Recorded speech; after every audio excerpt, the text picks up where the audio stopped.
안녕하세요. 필리핀 교민 뉴스 필리핀입니다.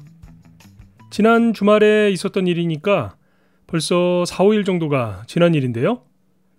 아직까지도 베트남 축구를 동남아 최고의 자리에 올려놓은 박항서 감독의 열풍이 계속 이어지고 있는 것 같습니다. 오늘 뉴스에서는 영어나 베트남어를 한마디도 못하는 박항서 감독이 오로지 선수들과의 스킨십만을 가지고 소통을 해왔다는 소식을 전하고 있는데요. 그러고 보면 10마디의 말보다 어깨를 한번 두드려주는 격려가 더 큰 힘이 되는 것 같습니다. 오늘 하루 우리의 표정과 몸짓이 우리 주변에 적지 않은 영향을 줄 것이라는 것을 다시 한번 생각해 보면서, 그리고 마음속에 참을 인자 3개를 한 번 더 그려보면서요. 목요일 아침 뉴스 필리핀 시작하겠습니다.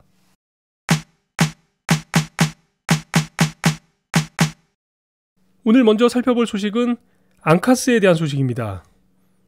저희 뉴스 필리핀에서도 이 오토바이 공유 서비스 앙카스에 대한 소식을 몇 차례 전해드린 적이 있었고, 페이스북에 있는 교민 뉴스 그룹을 통해서도 올라오는 주요 뉴스들을 정리해드린 적이 있었는데요. 일단 뉴스를 살펴보기 전에 현재까지의 상황을 먼저 정리해보자면, 오늘 현재까지는 이 앙카스 서비스가 계속되고 있는 상황입니다. 단지 해당 업무를 담당하고 있는 필리핀 육상교통사업자관리위원회 LTFRB가 이 앙카스의 운영 허가에 대해서 문제를 제기하고 있고, 단속도 하겠다고 밝히면서 양 당사자는 물론 이용객들이 혼란을 겪고 있는 상황인데요. 상황이 어떻게 되고 있는 건지 오늘 뉴스에 올라온 소식들을 좀 살펴보도록 하겠습니다.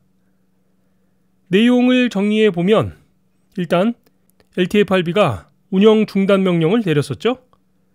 그 명령에 대해서 앙카스 측이 만달류용 법원에 소송을 제기했고, 이 만달류용 법원에서는 다시 운영을 해도 된다는 허가를 내줬습니다.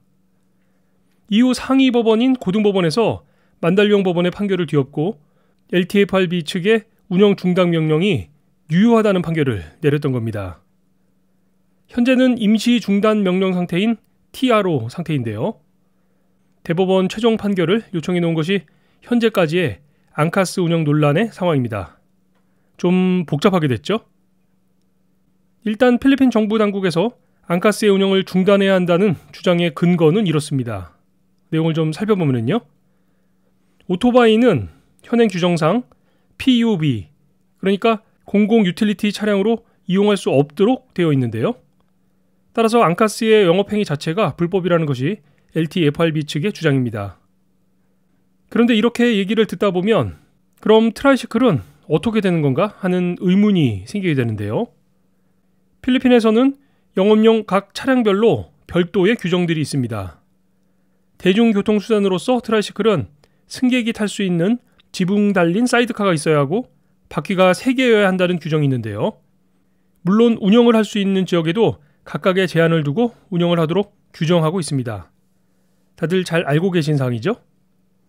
그런데 이 앙카스는 이런 규정에 부합이 되지 않기 때문에 운영 중단이 불가피하다는 것이 LTFRB 측의 설명입니다. 하지만 이런 규정에도 불구하고 앙카스 서비스를 운영하고 있는 회사 입장은 단호한데요. 현재 최종 판결이 나지 않은 상태고 크리스마스 기간 동안 많은 이들이 트래픽으로 인해 어려움을 겪고 있는 상황이기 때문에 당국의 경고에도 불구하고 계속 운영을 해나가겠다는 입장입니다. 현재 이 앙카스 서비스를 위해서 온라인 서명 운동도 시행이 되고 있는데요. 앙카스 지지 선언과 함께 해시태그 샵앙카스세이브를 운영하면서 여론전을 펼치고 있는 상황입니다. 오는 일요일에는 앙카스 드라이버들과 그 밖에 앙카스 서비스를 지지하는 지지자들과 함께 항의 시위를 준비하고 있다고 하는데요. 어떻게 결론이 날지는 시간을 좀 더 두고 지켜봐야 할 것 같습니다. 가뜩이나 연말연시로 도로 상황이 복잡한데 복잡한 일이 하나 더 생겼네요.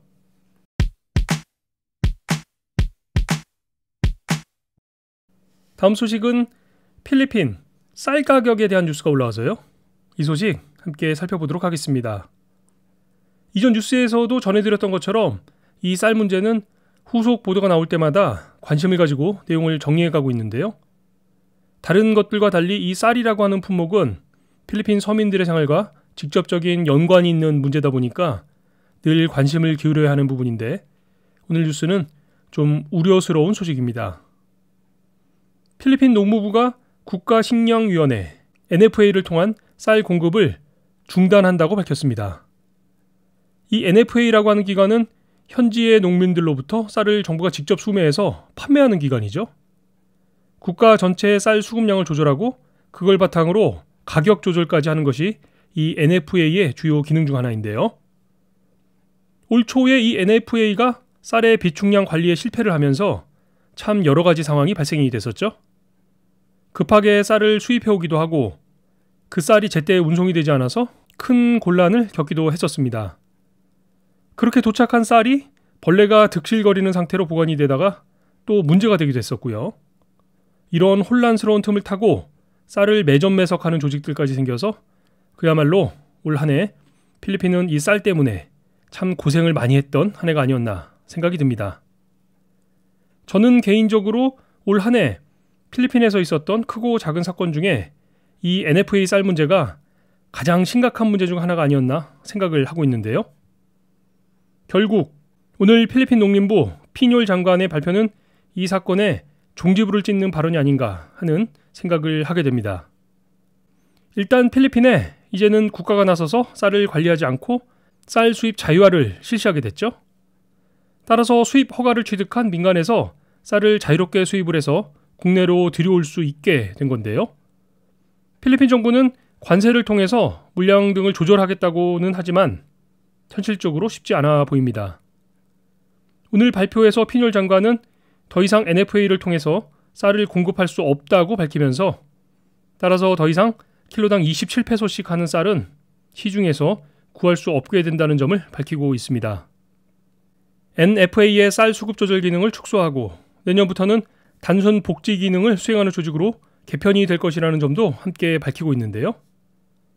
필리핀 정부는 현지 농민들로부터 구입하는 쌀 수매 가격이 킬로당 20.7페소 정도인데요.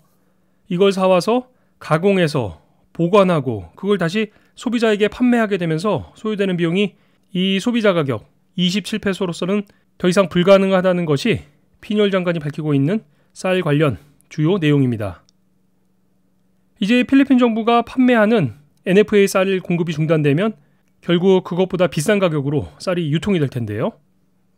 이 여파가 어디까지 이어지게 될지 관심 있게 지켜보도록 하겠습니다.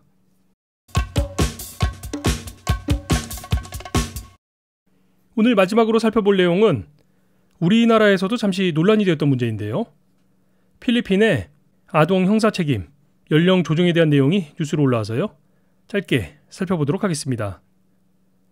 기본적으로 나이가 어린 아이들의 경우에는 불법적인 일을 저질렀을 때 형사적 책임을 지우지 않는 것이 보통이죠.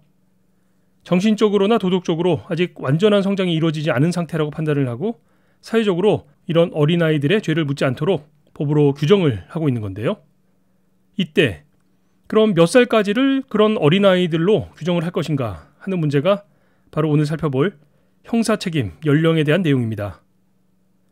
한국은 만 14세 이전까지 그 아이가 저지른 일에 대해 형사적 책임을 면제하고 있죠.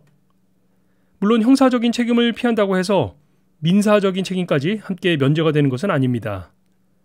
남에게 피해를 입히면 그것에 해당하는 만큼의 배상은 보호자가 하도록 되어 있는데요. 오늘 뉴스에서는 필리핀 경찰 PNP가 필리핀의 형사책임 연령을 현재보다 더 낮춰야 한다고 주장을 해서 이 소식이 뉴스로 올라왔습니다. 현재 필리핀은 형사책임 연령이 15세 이상이죠. 이걸 더 낮춰서 15세 이하의 경우에도 형사적 처벌을 받을 수 있도록 해야 한다는 내용입니다.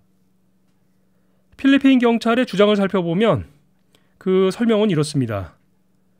2016년 7월부터 시작된 마약과의 전쟁에서 적발된 사람 중에서 만 15세 미만으로 풀려난 아동들의 숫자가 1,800명을 넘어서고 있다는 내용입니다. 적발이 되었다가도 만 15세 미만이라서 바로 풀려나기 때문에 오히려 이런 어린아이들을 이용한 마약 범죄가 더 많아지고 있다는 것이 필리핀 경찰의 주장인데요. 실제로 1,800여 명 중에 1,000명이 넘는 숫자는 마약을 배달하다가 잡힌 경우라는 설명입니다. 물론 이런 PNP의 주장에 대해서 반대 입장을 주장하는 사람들도 많이 있는데요. 이렇게 어린 아이들이 감옥에 수감이 될 경우 결국에는 더 큰 범죄자로 성장할 가능성이 매우 높기 때문에 이들에 대한 처벌은 오히려 사회적으로 더 큰 문제가 될 수 있을 것이라는 주장입니다. 아이들을 마약으로부터 보호하기 위해서 오히려 형사 책임 연령을 더 낮춰야 한다는 경찰의 주장과 아이들을 감옥에 가둘 수는 없다는 시민단체들의 주장, 여러분들의 생각은 어떠신가요?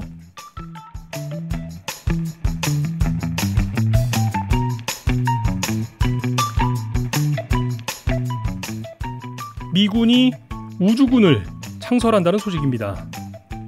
6해 공군 외에도 별도의 우주군의 창설을 위해서 트럼프 대통령이 의회에 예산 8억 달러를 신청했다는 내용이 뉴스로 올라왔습니다.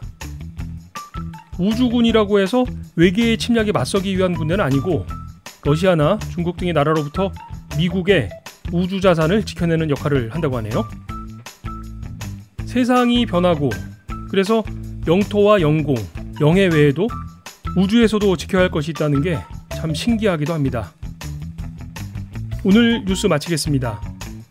10만 교민, 150만 방문자들과 함께 듣는 필리핀 교민 뉴스 필리핀의 목요일 소식은 여기까지입니다. 지금까지 저는 알렉스였고요. 저는 내일 금요일 아침에 함께 살펴봐야 할 뉴스들을 가지고 다시 찾아뵙도록 하겠습니다. 여러분 고맙습니다.